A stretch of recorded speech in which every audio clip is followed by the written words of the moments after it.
After Bridget's dreams of motherhood come crashing down around her, she loses herself to depression. Just when she thinks she has nothing left to live for, she becomes a hero to a desperate child.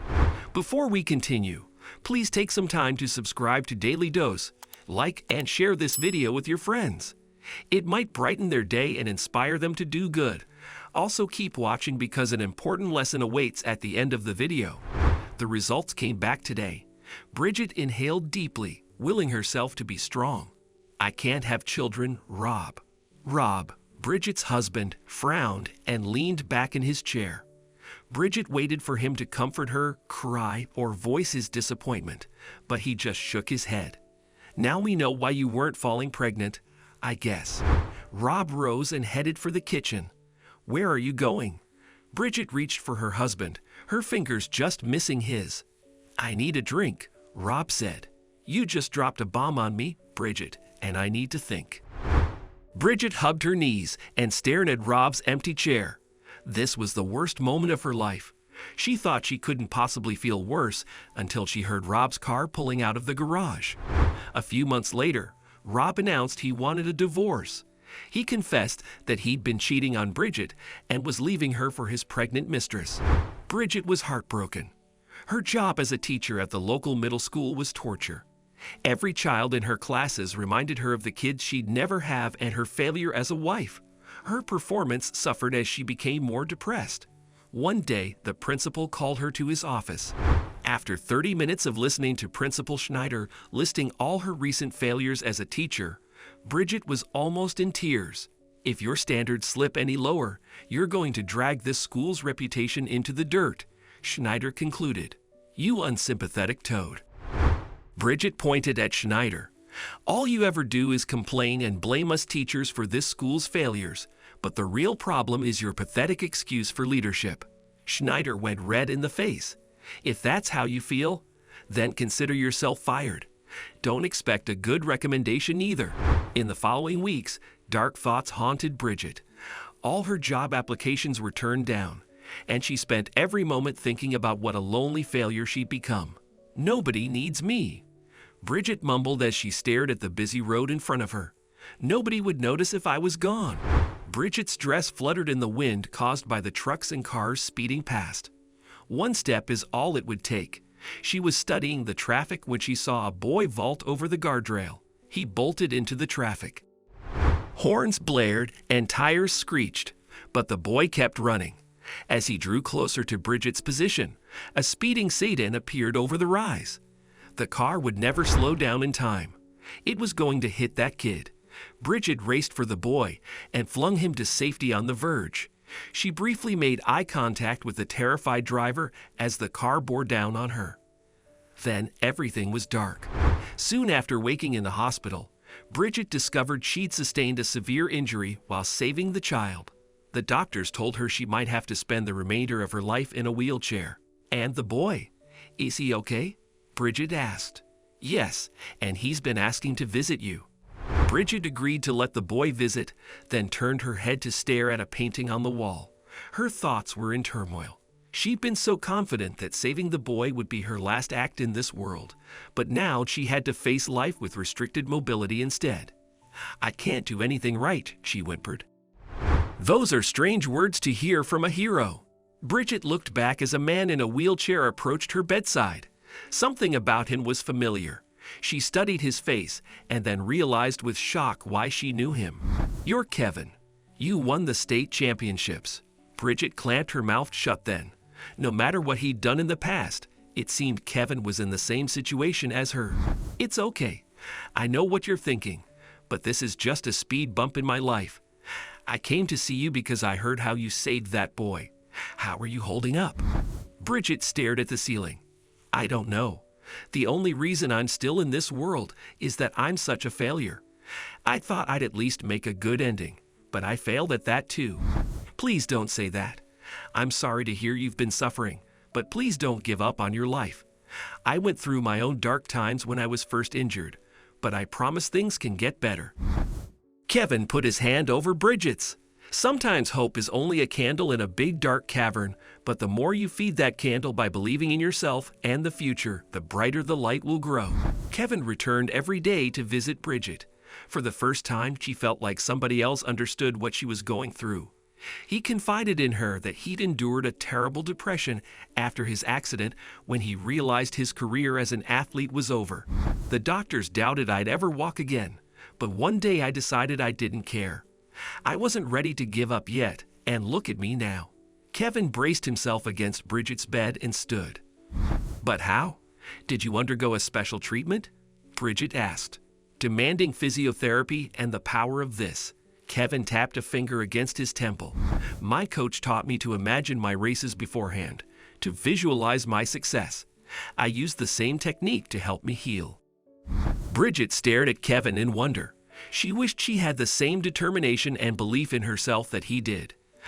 I may never compete again, but I still have a life to live, Kevin continued, and a new career to look forward to as a coach.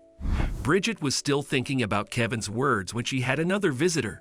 The boy she'd saved entered the room and rushed to her side.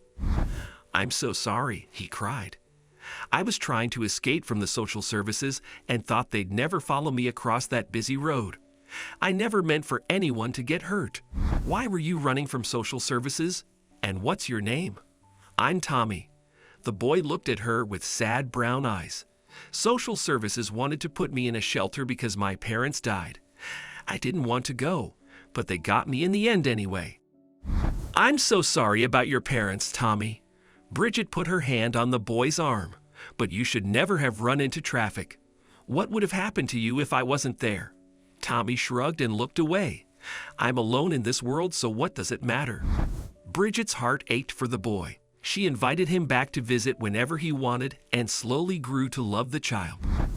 I think Tommy came into my life for a reason, she told Kevin one day. I want to adopt him, but first I need to get out of this hospital and back on my feet. Will you help me, please? Kevin grinned. Of course, Bridget. I'll ask my physiotherapist to work with you, and I'll be there every step of the way to support you. It won't be easy, but you can lean on me whenever you need help. Kevin was true to his word. Over the next few weeks, Bridget worked hard to regain the use of her legs. It was incredibly challenging, and sometimes she wanted to give up, but Kevin was always there. He believed in her so much that it became easy for Bridget to believe in herself. Whenever Tommy visited, Bridget remembered that she had a goal to work for that was bigger than herself. She wanted to be a mother to this boy and give him a family. When she discussed it with Tommy, he threw his arms around her in a tight hug. Soon, the doctors released Bridget from the hospital. She still needed a wheelchair, but the physiotherapist assured her she was doing well. He thought Bridget might be able to stand within the following year. It's not good enough, Bridget said while discussing her progress with Kevin.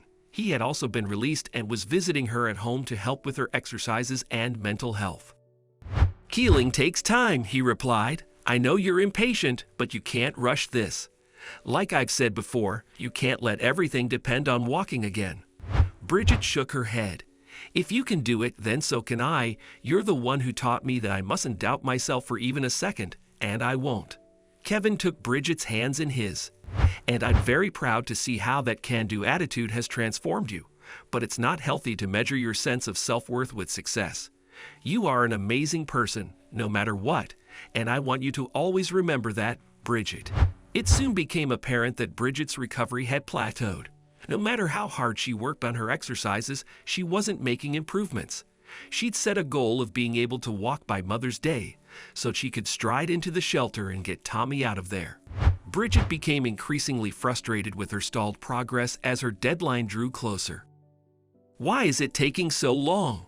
She asked her physiotherapist. I've done everything you asked, and it hasn't worked.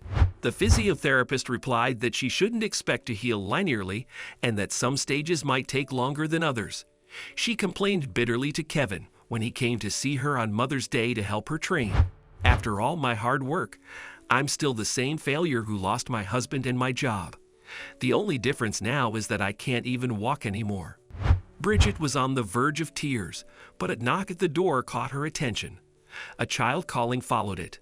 Mom, open the door. When Bridget opened the door, she found Tommy with a huge bunch of flowers. "I picked all of these for you," he said with a big grin. "I want to let you know that I can't wait for the day you adopt me and become my mom." A wave of emotion rushed through Bridget. With it came an indescribable certainty that now was the time she needed to try standing again. Without a second thought, Bridget pushed up from the wheelchair and stood. "You did it." Tommy hugged Bridget. "Mom, I love you." Bridget kissed the top of Tommy's head. "I love you too, Tommy. I love you so much that I can't wait any longer. I'm going to the shelter with you right away so we can start the adoption process."